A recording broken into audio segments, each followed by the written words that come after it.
दोस्तों, stock market for beginners में आपका दिल से स्वागत है। एक और डिटेल्ड वीडियो में know your company.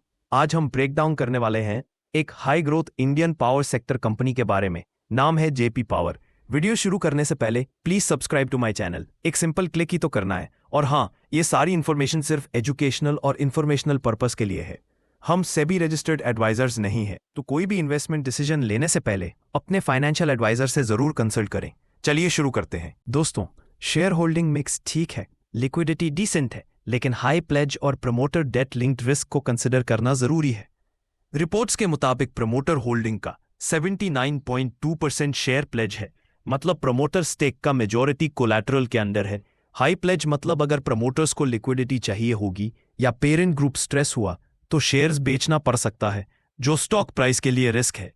Promoters 24% FIIs, foreign investors 6.33%, DIIs, domestic institutions, mutual funds 17%, public retail and others 53%। दोस्तों, अब हम बात करेंगे इसके लास्ट 5 सालों के पैट के बारे में।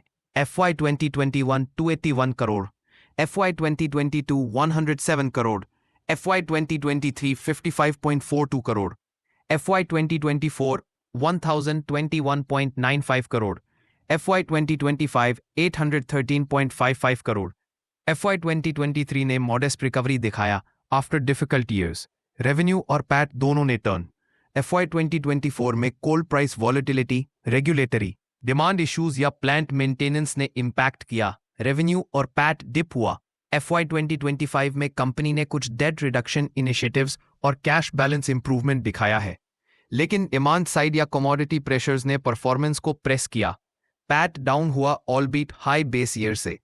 ओवरऑल 5 ईयर पीरियड में कंसिस्टेंट ग्रोथ नहीं, साइक्लिकल स्विंग्स ज्यादा है, पावर एंड कोल सेक्टर के स्ट्रक्चरल एंड मैक्रो रिस्क्स के वजह से। दोस्तों, अब हम देखते हैं इसके लास्ट 5 सालों के borrowing. Debt and leverage power companies के लिए सबसे क्रिटिकल मैट्रिक है, क्योंकि हैवी कैपेक्स और वर्किंग कैपिटल नीड्स होते हैं।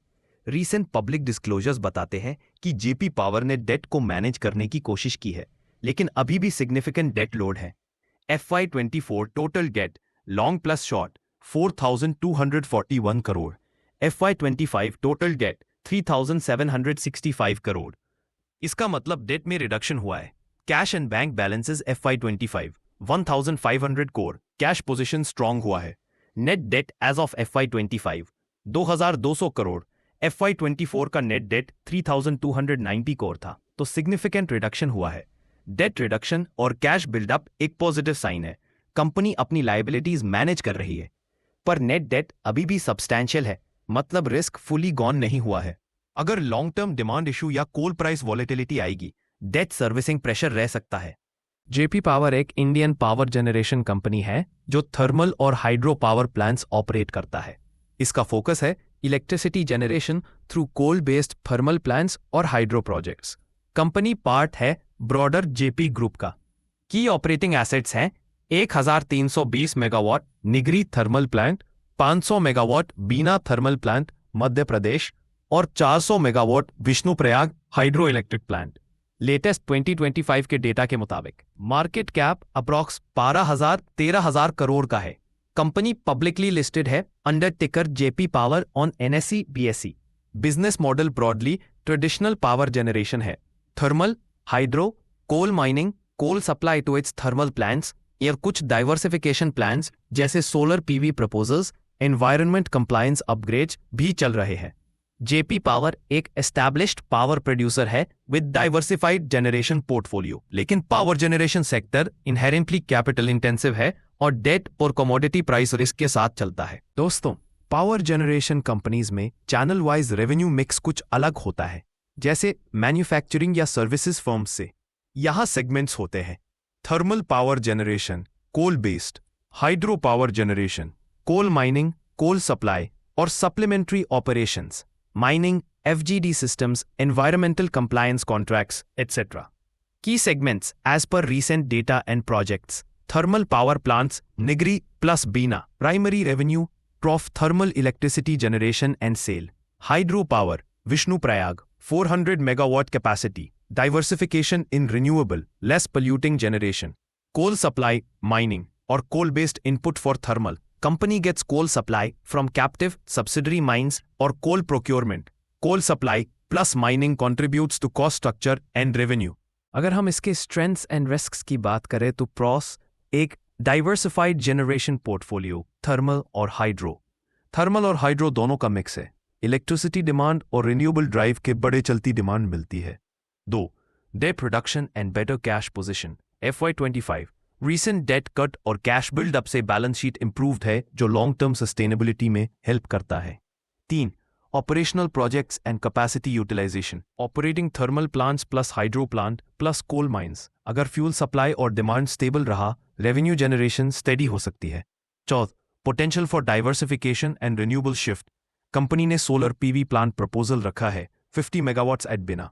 अगर renewable strategy succeed हुई, long-term prospects better हो सकते हैं. 5. Relatively large public float and institutional participation. Retail plus public plus DIIs plus FIIs का combined stake 75 to 80%. Liquidity और market interest बना रहेगा. और अगर हम risks and weaknesses की बात करें तो 1. Cyclical business plus commodity and regulatory risk. Coal price fluctuations, demand fluctuations, regulatory changes, power and coal sector inherently risky. Second, revenue and PAT volatility. पिछले कुछ साल में revenue and profit ups and downs देखने को मिले हैं. Consistent performance नहीं रही. Third, high debt and net debt still substantial. चले डेट रिड्यूस हुआ पर नेट डेट अभी भी 2200 प्लस करोड़ है. लेवरेज रिस्क बना हुआ है. 4. Promoter stake pledge risk. Promoter holding का मेजर पार्ट प्लेज्ड है. अगर पेरेंट ग्रुप पे दे या डेट इशू हुआ तो share price vulnerable. 5. Dependence on coal and thermal. Long term environmental pressure. Global and Indian shift renewable clean energy की तरफ है. कोल प्लस थर्मल रिस्क बंद रहेगा. अगर हाइड्रो आउटपुट या रेगुलेटरी कंप्लायंस लूज हुआ, मार्जिन एंड यूटिलाइजेशन दोनों इफेक्ट हो सकते हैं. 6. Execution and maintenance risk. Outages, maintenance, fuel supply disruption से रेवेन्यू डिप हो सकता है. देखा जाए तो जेपी पावर एक बैलेंस्ड रिस्क रिवॉर्ड बेट है. अगर आप लॉन्ग टर्म इन्वेस्टर हैं और आप पावर सेक्टर के साइक्लिसिटी और कोल बेस्ड रिस्क्स को समझकर चलना चाहते हैं, तब ये स्टॉक पोटेंशियल ऑफर करता है, लेकिन उसके साथ हाई रिस्क भी है. अगर कंपनी अपनी डेट सर्विसिंग सही रखती है, रिन्यूएबल शिफ्ट में सक्सेसफुल रही और hydro plus thermal mix maintain किया, तब 3 से 5 साल में रिटर्न डिसेंट हो सकता है. प्रमोटर प्लेज, डेट बर्डन और सेक्टर अनसर्टेनिटी के चलते जेपी पावर हाई रिस्क है. अगर ESG एनवायरमेंटल रिस्क से अवॉइड करते हैं, थर्मल प्लस पोल एक्सपोजर की वजह से लॉन्ग रन सस्टेनेबिलिटी रिस्क है.